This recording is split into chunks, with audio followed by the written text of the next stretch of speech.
Hi guys, Brightic here. So ngayon ang gagawin natin is how to set an AP mode CA314 version 2 ni Compass. Okay, so sobrang dali lang.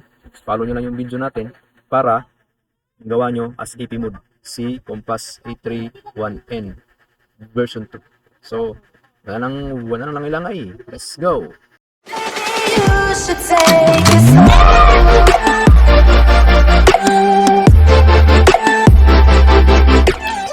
Guys, ito yung ating Compass. So, siyempre, select nyo lang yung ating ito na yun. Okay. So, before that, hold lang natin. So, ito yung kanyang name, Compass. So, every time na pag inon nyo na, so yan yung kanyang name.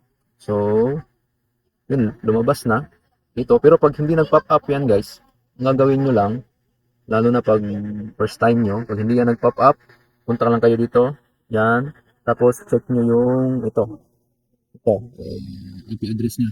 So, lagi-lagi is yung Compass is 192.168.10. 10 yan guys, that yung gateway is 1. Okay? Yan yung inassign na IP address niya sa ating cellphone.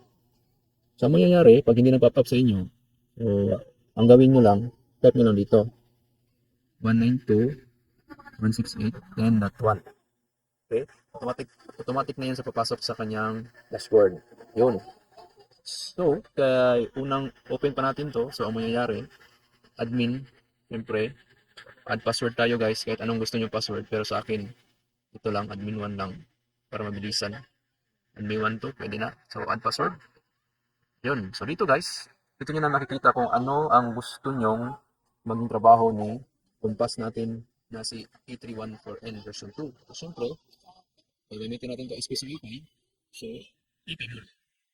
Yung bridge, meron P2P, yung repeater, i-repeat niya yung from your source. So, syempre, pwede rin siya gamitin secondary router. Ito, secondary router. Tapos repeater, i-repeat niya lang yung, so pwede yung bridge, parang P2P. So, IP mode tayo. Ang IP mode guys, yung kung anong IP ang nasa main natin, yun din yung magiging IP niya. So, dito, wag niyong kalimutan ito. Ito, wag niyong kalimutan yan. Kasi yan yung gagamitin natin, yan yung kailangan natin pag kailangan natin palitan ng SSID o channel o yung kanyang, yung channel at yung name. Dapat yan, huwag mong kalimutan yan. Okay, so next natin, dito tayo sa SSID, local name, so kayo na bahala. Kapag palagay natin, piso Wi-Fi, AP. Okay, so siyempre wala tayong password na ilalagay dyan. Dito kahit auto na. Pero, suggestion ko sa inyo, dito sa channel, mag-download kayo ng Wi-Fi analyzer guys. Download nyo lang. Ito. Guide ko kayo ha. Download nyo lang tong Wi-Fi analyzer.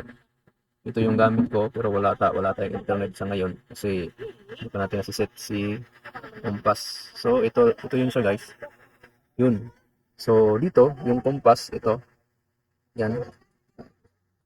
Pag ganyan, pag bagong setup nyo pa lang yung AP nyo, dapat ilagay nyo siya sa walang nakasapaw na channel. So, silang dalawa, nakita yung isa, parang save SSID ata yan. So, channel 1 yan. So, si hidden SSID, nasa channel 2. Itong Allo Wi-Fi, nasa 6. Itong Wi-Fi 3, nasa 7. Okay, so, dapat ang gawin mo, maghanap ka ng wala pang nakatungtong, wala pang nakagamit na channel. Okay, so, ito yun. So, ilagay natin sa 4 or sa 12 kung meron 12. 4 or 12 channel. 12 meron? Okay, 12 lang. Lagay nyo sa channel 12. Yung launch range, parang hindi ko alam kung effective ba yan o hindi. So, finish lang. Hintayin natin, magre-reset. Si Compass natin.